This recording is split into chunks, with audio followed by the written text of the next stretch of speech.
Om Shanti. There are different approaches to life, and we can look at the different results of those various approaches and see what it is we would like to have for the future, so that the world can be in the condition that we would like it to be in, and our own personal life can also be of the quality that we would like to have.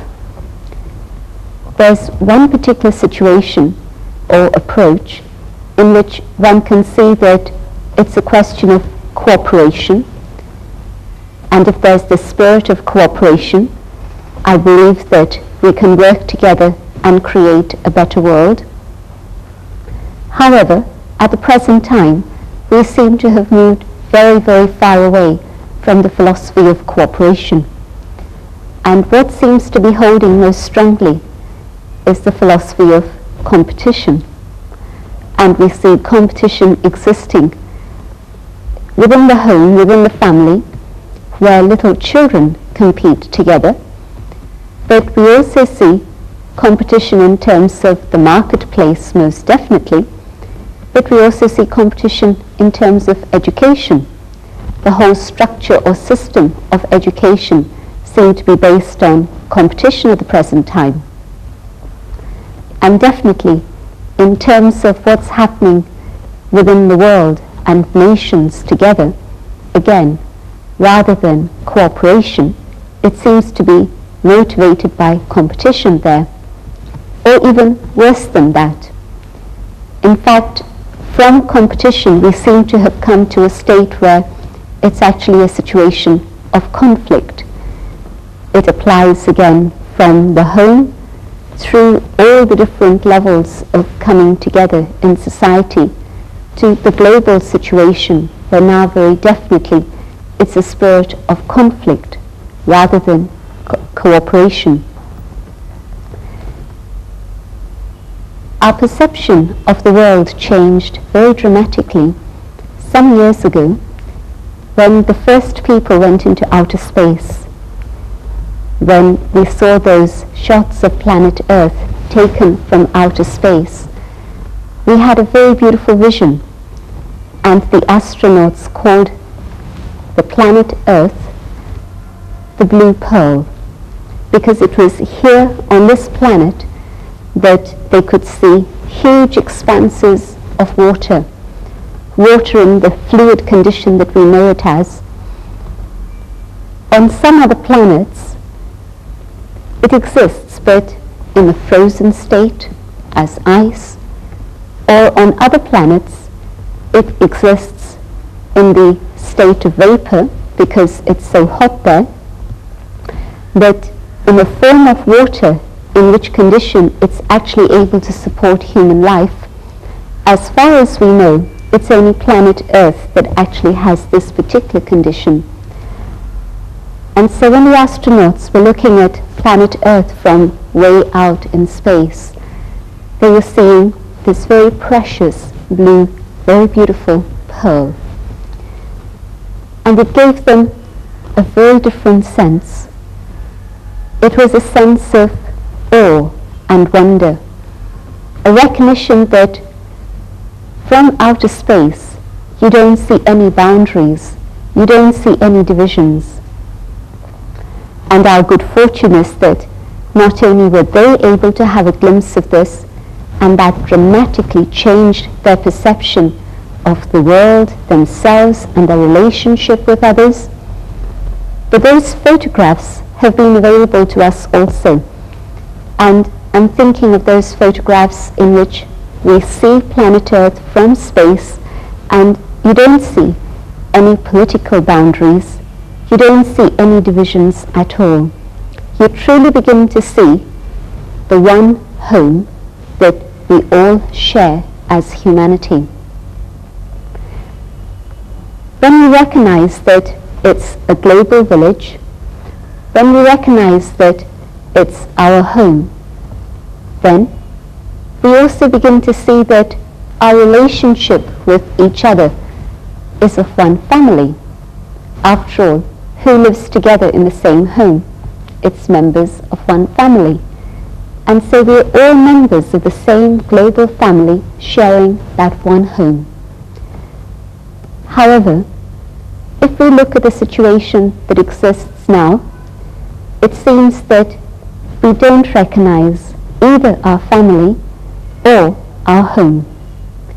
And if we were to project into the future and think about what the end of the millennium holds and what the new millennium holds, it's actually a very big question mark. Will the planet, will human civilization, will the global family actually exist in the next millennium? At the rate that we are going, there's only one direction, and that is annihilation. Because we keep coming up into the state of conflict, not even competition. I can acknowledge that there can be a positive side of competition in which one is able to be motivated towards achieving something higher and better. But in that state of competition, which then sharpens into the state of conflict, so that even a game of football in many countries in the world is now no longer just a game. When there's a major football match, then the police are out in the streets, because what they anticipate is that the competition is going to be so severe and so harsh and aggressive that it's actually going to come into the state of conflict. And that's not just their imagination, it's become a reality so often that now it's almost expected that a game is going to result in conflict. And so if in a situation which is only a game, no matter how important it may be, yet still it's only a game, if competition leads to conflict, well, we see the same feelings of aggression arising in all sorts of other levels of life. And so what does the next millennium hold? It isn't a question of sitting back and waiting and just hoping for the best, but human beings have the power to choose. I think this is the incredible beauty and strength of human life, that we can actually look into the future, forecast our destiny, and work towards that destiny. We can actually create the future of our choice.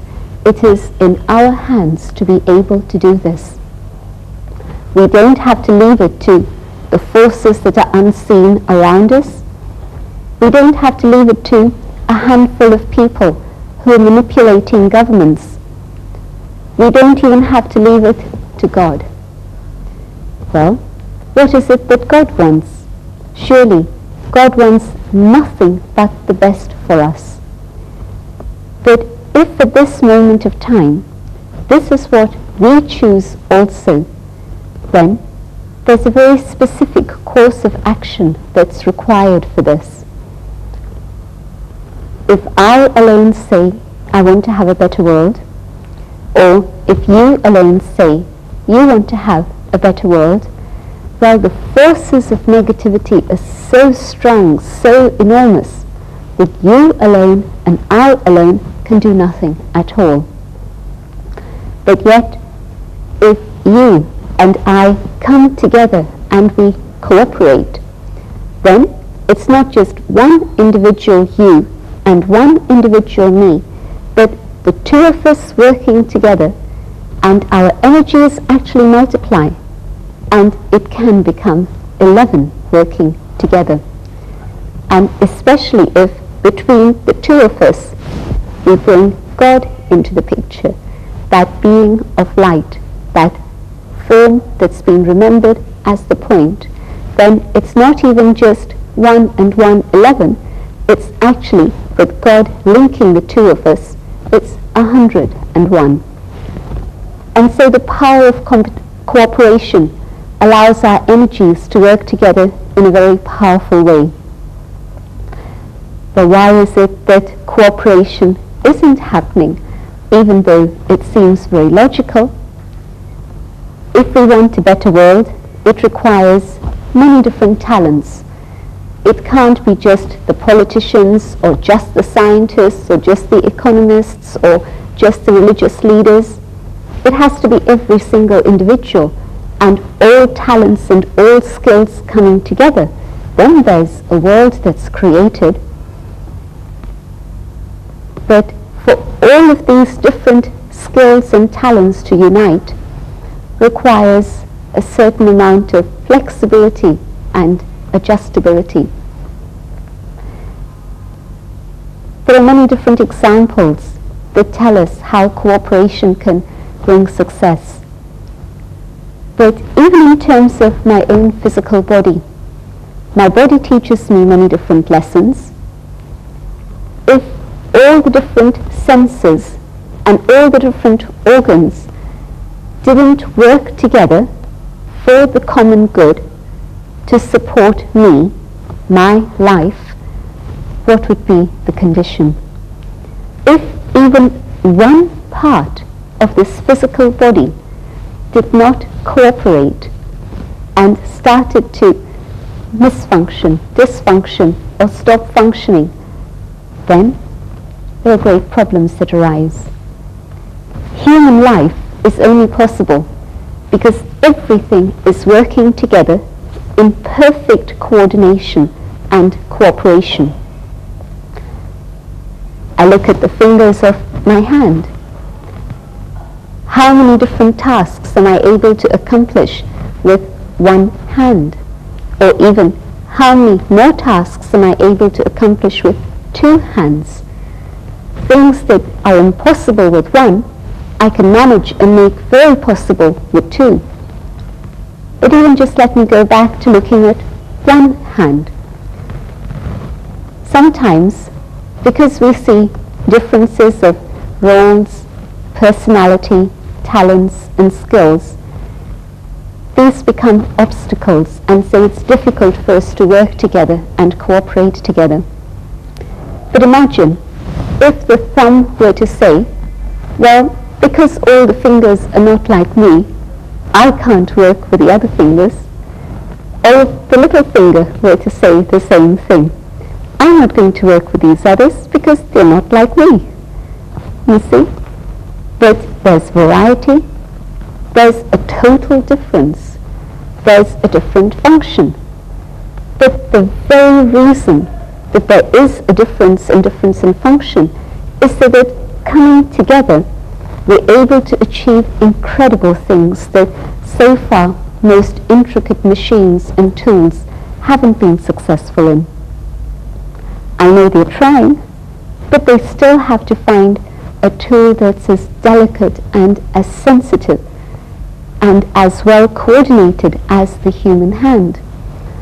And so just this hand is a very lovely lesson in terms of cooperation. But it requires a deep inner spiritual power to be able to cooperate with others. Cooperation should be totally natural, and yet because it requires spiritual power, it's gone very far away from our lives. And in order to come back again and return to the state of cooperation, so that truly we work together as one family and we create a better world for ourselves, we need to develop inner spiritual power.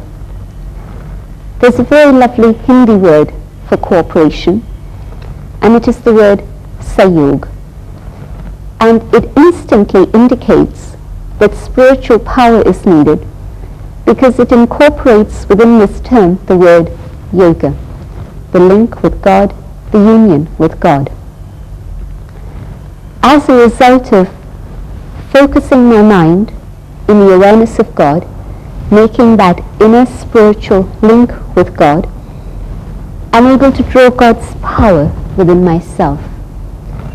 And this power has nothing to do with influence and authority over others, but it's a very subtle inner power that first of all gives me the discipline and control that I need over my own mind, my own senses, over my own life.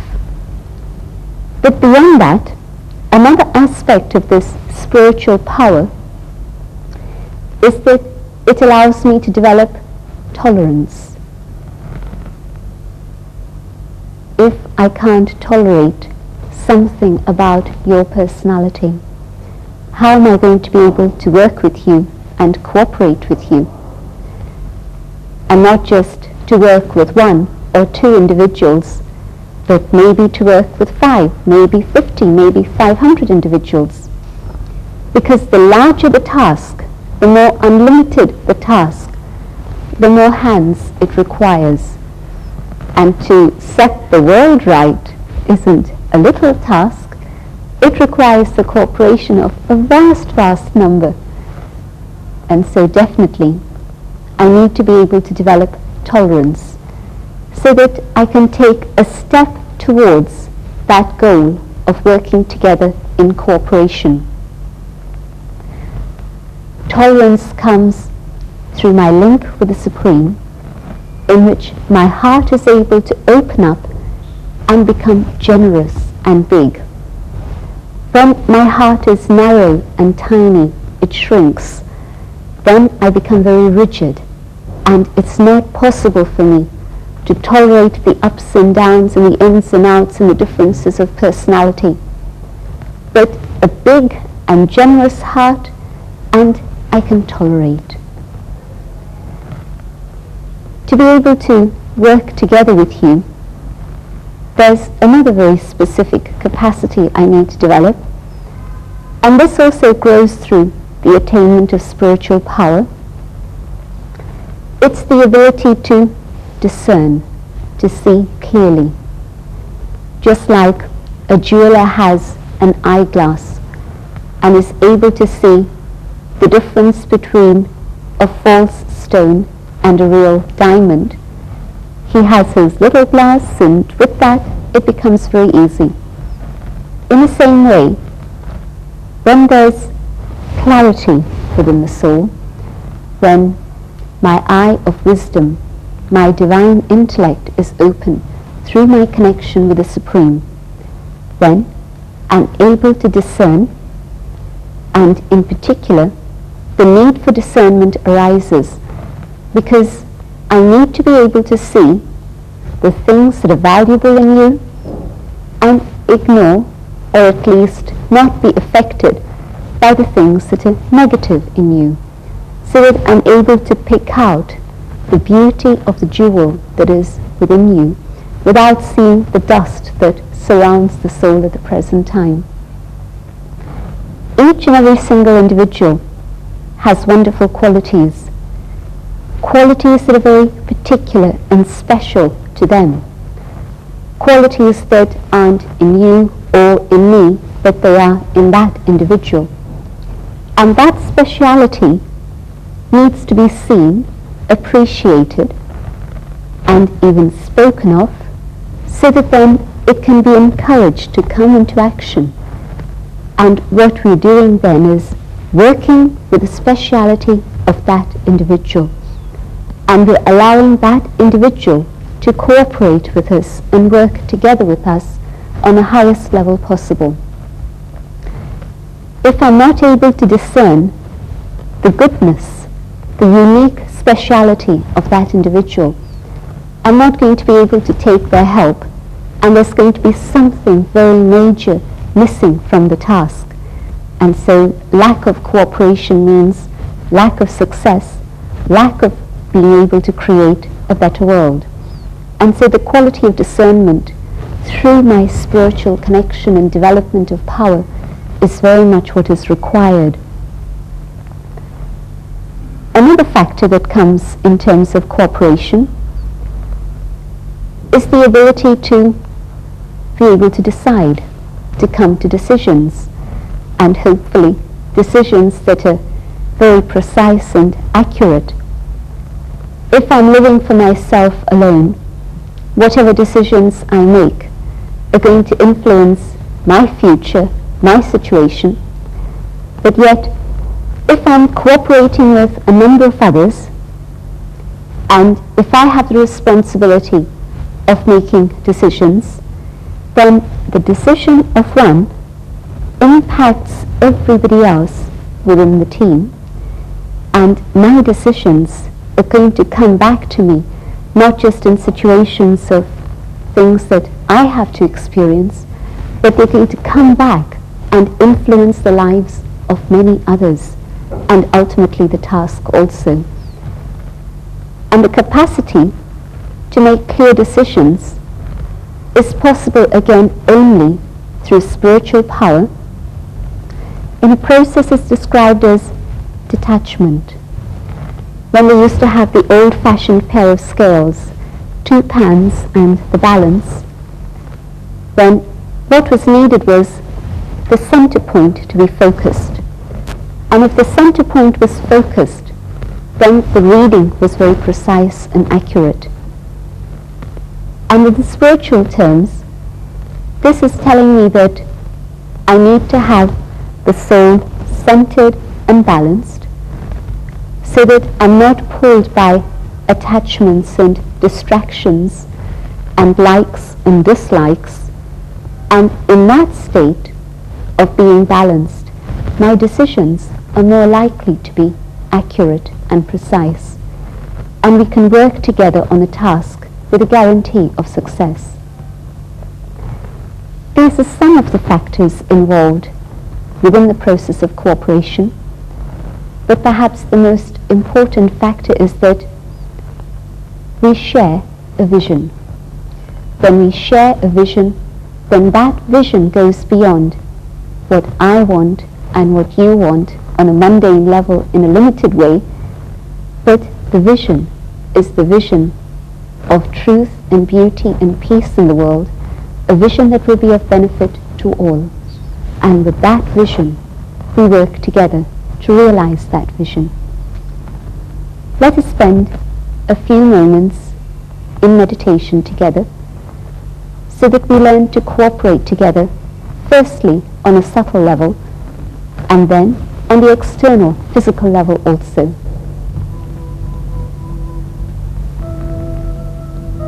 As I sit quietly,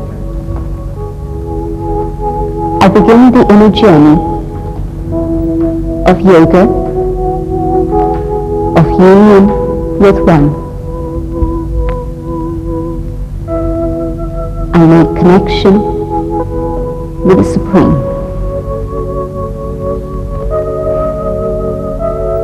And from the Supreme, I draw light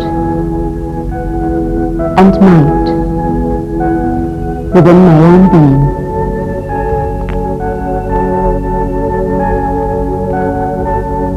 I share these vibrations of God's light, of God's might,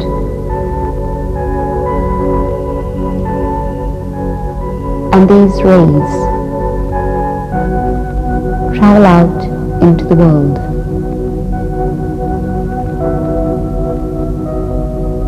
And as God's light reaches out into the darkness recedes. The dawn breaks. Light begins to return to this world.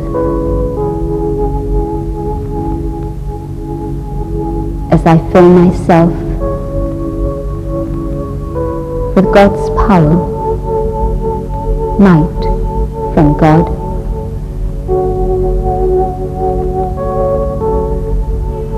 rays of might, of spiritual strength, extend, reaching other souls, so that they are filled with strength, and we can come together and work for a better world.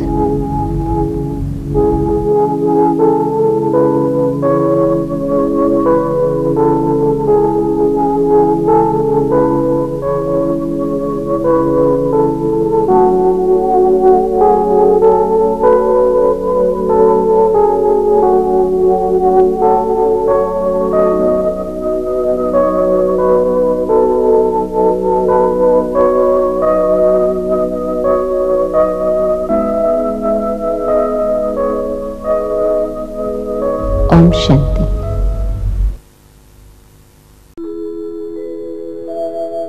Oh.